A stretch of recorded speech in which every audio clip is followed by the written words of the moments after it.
Shalom. This is Bishop Nathaniel of Israel United in Christ. I want to start off by saying thank you to all of our Booster Club members for your many donations and much more, your prayers. We visited faraway countries and strange lands. We've even spoken to dignitaries and were detained for spreading the glorious gospel in Cuba. The truth is that the descendants of the 12 tribes of Israel were scattered throughout the world. Help us on our journey as we continue to raise up the nation of Israel. 12 tribes worldwide. Join or donate today. Shalom.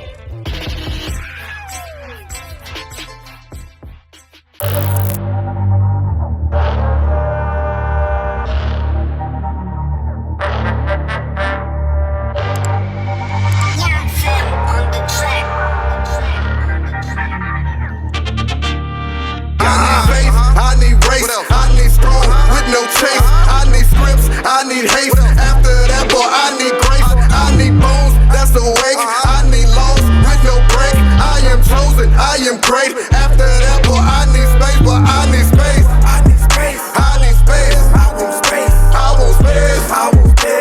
Y'all out here hollering about one on block. I need space. I want space. I want space. I want space. I want space. I want space. Y'all out here hollering about one on block. I need space. I need space.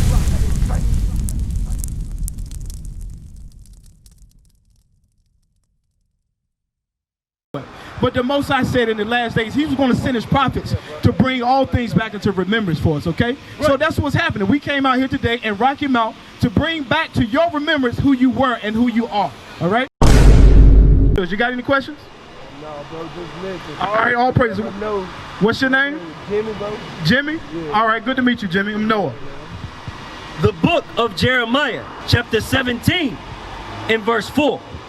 And thou, even thyself, shalt discontinue from thine heritage that I gave thee. So the Most High told Israel that they were going to discontinue from the heritage that he gave us, right? So question, what is our heritage as Israelites? Do you know what our heritage is or was? No, I would like to know though, bro. You would like to know? Yeah. All right, that's a good question. So we're going to go into some laws and some of the heritage. First of all, let's make it simple.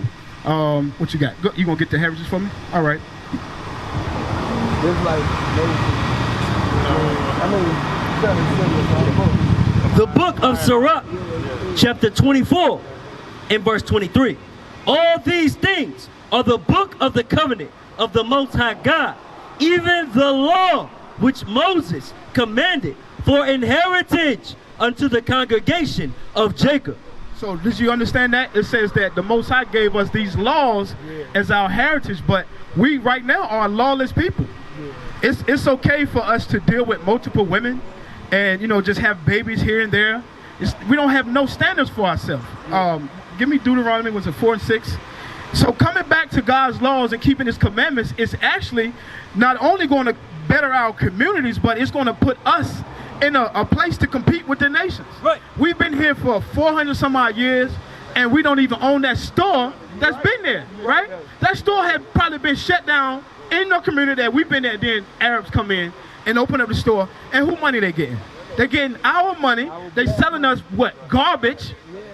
They deteriorating our communities, and they take the money and they go back. Right? They don't give a damn about us. But is one here? How many Arab stores is on this street alone? At least four. So why is it that we can't pull together and do that ourselves? Because we've been destroyed as a people. We don't know our heritage. We don't know how we're supposed to move. Read this. Let me show you what these laws will do for us as a people. The book of Deuteronomy, chapter 4 and verse 6. Keep therefore and do them. So it says, keep therefore and do them, these laws. Read. For this is your wisdom and your understanding in the sight of the nations. So it says that this is our wisdom and understanding. Are we a wise and understanding people? Are so-called blacks, Hispanics, and Native American wise and understanding people? Meaning, are we a people that other nations look for guidance or instruction? We're not that people. When you look at our music, what does our music portray? Violence, sex, drugs, sex, money, murder. That's what we sell. Black people, we sell trauma. Because that's what we know. We know trauma. That's it's popping around here. Why? Because somebody just got killed. You mean it's popping because your brother just died, and he died by the hand of his brother? That's no good. Read that again. Keep therefore and do them, for this is your wisdom and your understanding in the sight of the nations, which shall hear all these statutes and say, surely this great nation is a wise and understanding people. So this is a future prophecy. It's going to come a time where the nations say this is a wise and understanding people. But it starts right now, right? If you want to get out of the poverty, it starts with you. You got to correct your mind, right? So let's see, where can we go from here? Go back to Deuteronomy. What you got? I got the rest of that. Okay, read on.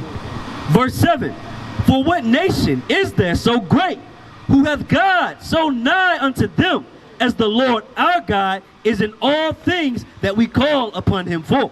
Right. Did you know that the Most High God, that you actually have the same blood that Christ had in your veins? Did you know that? I mean, I didn't know. You didn't know that. So in your mind, we have an image of him. Test it. Which one of these is the Christ that you know? I mean, honestly, the white man. It says, honestly, the white man, right? That's the Christ that all of these churches down this block, all around Rocky Mountain, Eastern North Carolina, they teach that white man is the Son of God.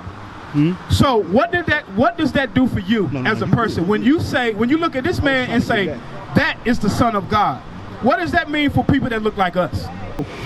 We're going to do something right now. We're going to find out exactly who this man is, right?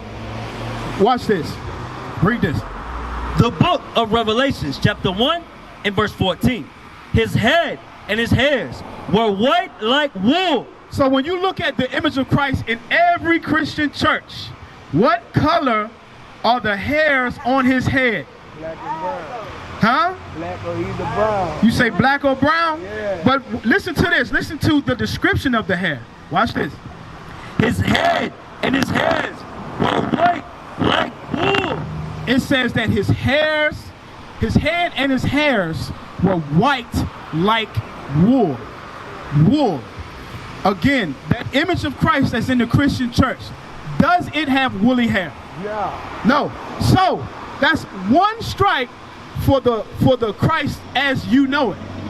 All right? But what we're going to do is reveal to you, according to the Bible, what Christ looks like. Why hasn't your church been able to do this if they are so-called coming out of the Bible? Right, they haven't. That's a strike for your pork chop eating pastor. Right. Right? Read. As white as snow, and his eyes were as a flame of fire.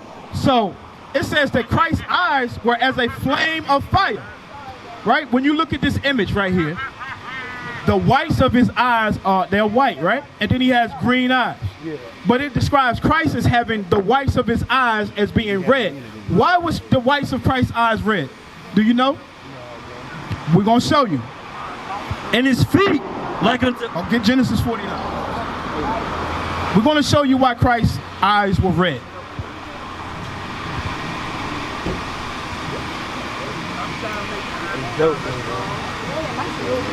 The book of Genesis, chapter 49 and verse 12.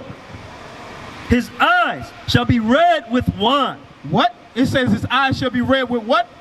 With wine. If you drink wine, even if you drink it in moderation, little, what color do the whites of your eyes turn? They get red, right? So when you look at this image right here of the white boy, his eyes are green or blue. It's not red according to the Bible. The whites are not red like it says in the Bible. All right, go back to Revelation. Watch this. And his eyes were as a flame of fire, and his feet.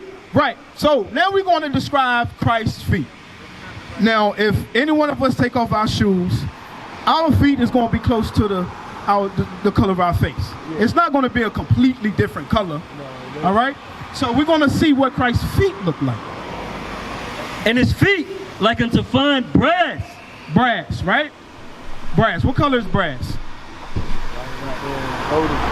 That's brass is the derivative of brown. Do we have that down here on one of these images anywhere? Like the color of Or the candle thing on his joint, right? Okay, that would be right. Your necklace is sort of a brass, because if you look at it, it's a little brass in that, right? So brass is a derivative of brown. So when you read it again, watch this. And his feet like unto fine brass. So off gate, they say Christ's feet were like fine brass, meaning a derivative of the color brown. But let's make this clear that we are describing Christ. Watch this. As if they burned in a furnace. He said his feet look like what? And his feet like unto fine brass, as if they burned in a furnace. So if you burn anything, what color does it turn?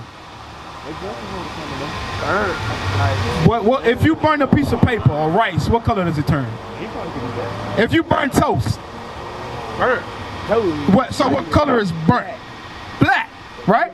So it says Christ was so black it looked like he was burned in a furnace. Who is this image right here? Who is this guy that grandmama, big mama worship? They give all their money to. They worship this idol. But look at our community. This is what happens when you worship after this man right here. This is actually Cesare Borgia, the son of Alexander VI of Rome. This man was painted by Leonardo da Vinci as the image of Christ. Right. Let me get that in Maccabees 3:48. First Maccabees chapter 3 verse 48. Let's just hold off. If you had a win, all right. The book of First Maccabees, chapter 3 and verse 48. And laid open the book of the law, wherein the heathen had sought to paint the likeness of their images. So it says that they laid open the books of our law and painted their images. Their own images, right? So before Christ that we know looks like this, he looked like that. You understand? Yeah. This right here is not Christ, but this is a better depiction of what Christ looks like. So that lets you know one thing. You see these old men walking around in our neighborhood, and you know they may be strung out on drugs. They may be strung out because of our conditions, right? Yeah. But you have to look at our people like you're looking at Christ, because you don't know that man could be Christ. You could be Christ. You understand? So we're going to get some more color in the Bible. What color was Adam? These are the things that your Christian church are not teaching. What color was Adam? Do you know? What color was Moses? What color were any of the prophets? White. All white. All white. Imagery is important. What? Give me 1 Corinthians 15 and 33. Watch this. Let me show you something. The book of 1 Corinthians, chapter 15 and verse 33. Be not deceived. Evil communications corrupt good manners. The scripture says, be not deceived. Evil communication corrupts good manners. So the evil communication that we have been receiving was those images. Right. When you look at a movie, you see a white Jesus. When anything great is white, everything black is whack, right? That's what we're taught. Right. We're taught to hate ourselves. But according to the Bible, Deuteronomy 7:6, let me show you something about everyone that's standing here today that we do not know. These two young men right here, let me read something out of the Bible for you. Watch this. The book of Deuteronomy, chapter 7 and verse 6. For thou art an holy people. Did you know that? Did you know that you were a holy people? You didn't know that you were a holy people. The so-called blacks, Hispanics, and Native Americans, we are a holy people. What does it mean to be holy? Go to Romans, hold that, go to Romans 7 and verse 12. Let me show you what it means to be holy. We fell from so far that we've lost all hope. We lost all identity, right? But if it was not for this right here that happened on earth, we would be destroyed. But the Most High said in the last days, he was going to send his prophets to bring all things back into remembrance for us, okay? Right. So that's what's happening. We came out here today and Rocky Mount to bring back to your remembrance who you were and who you are, all right? Watch this. The book of Romans, chapter 7 and verse 12. Wherefore, the law is holy. It says that the law is holy. If we're holy people, we have to abide by what? God's laws. Watch this. And the commandment holy. And the commandments holy. We're going to get a few commandments. Read on. And just and good. So if I was to ask you what's good, you would probably tell me, I'm chilling. But according to the Bible, it says that the law is what's good. That's what's good. Read it again. Watch this. Wherefore, the law is holy, and the commandment holy, and just, and good. That's how you do good. We used to scream black power while heroin was pushed. But at the end of the day, nothing's in vain. IUIC has been given a vision. The tents of Judah has risen. Many has attempted the mission. Minor murmuring, omitting, and missing the mark. Just reading that he had the flame of fire in his eyes gave us the spark. We on Paul's mission. We out on the road, purple and gold. From Mexico, Cuba, Haiti, Ghana, Sierra Leone. 144,000 boots banging, concrete crackling. These are our men repented at heart. The scriptures is proof. IUIC, we deliver the truth.